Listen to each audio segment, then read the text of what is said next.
پاکستان کے ساحلی علاقے جیوانی میں سنائی دینے والے دھماکوں کی گونج محض آوازیں نہیں بلکہ ایک عالمی جنگ کے نکارے ہیں۔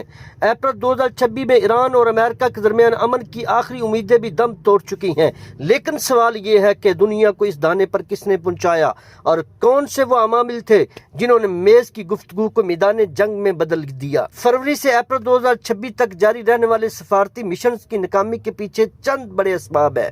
ناقابل عمل ڈیڈ لائنز۔ صدر ٹرمپ کی جانب سے ایران پر ایسی شرائط رکھی گئیں جنہیں تہران نے سیاسی خودکشی قرار دیا۔ امریکی بحری ناکہ بندی۔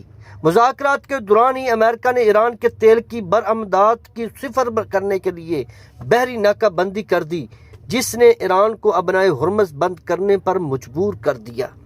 چین کا فیکٹر۔ چینی بحری جہازوں کو روکنے کی امریکی کوششوں نے بیجنگ کو ایران کے مزید قریب کر دیا، جس سے امریکہ کے لیے سفارتی دباؤ ڈالنا مشکل ہو گیا۔ مذاکرات کو سبوتاژ کرنے میں سب سے بڑا ہاتھ اسرائیل کا رہا۔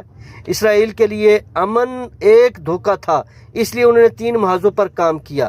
پہلا محاذ خفیہ کارروائیاں۔ جب مذاکرات عروج پر تھے، اسرائیل نے ایران کے اندر جوہری سائنسدانوں اور میزائل یونٹس پر خفیہ حملے کیے تاکہ ایران جوابی کارروائی کرے اور مذاکرات ختم ہو جائیں۔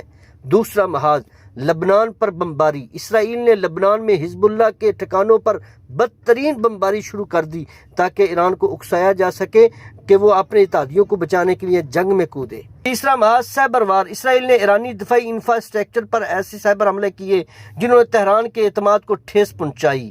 یہ 1980 یا 2003 کی جنگ نہیں ہے، 2026 کی یہ جنگ ٹیکنالوجیکل تباہی کی علامت ہے۔ ہائپرسونک میزائل۔ ایران نے اسرائیل اور امریکی اڈوں پر پہلی بار سینکڑوں ہائپرسونک اور بیلسٹک میزائل داغے ہیں۔ بکر بسٹر بم۔ امریکہ اور اسرائیل نے اب ایران کی زیر زمین فوجی تنصیبات کو نشانہ بنانے کے لیے ایسے بم استعمال کر رہے ہیں جو زمین کے سینکڑوں فٹ اندر تباہی مچا سکتے ہیں۔ جوہری تنصیبات کا خطرہ۔ اب جنگ محض سرحدی نہیں رہی بلکہ ایران کے جوہری مراکز براہ راست نشانے پر ہیں، جس کے نتیجے پورے خطے میں تابکاری کی صورت میں نکل سکتے ہیں۔ جیوانی میں سنائی دینے والے دھماکے ہمیں متنبع کر رہے ہیں کہ آگ ہمارے گھر کے قریب پہنچ چکی ہے۔ سمندری تجارت کی بندش سے پاکستان میں مہنگائی اور پیٹرولیم مصنوعات کا بدترین بحران پیدا ہو سکتا ہے۔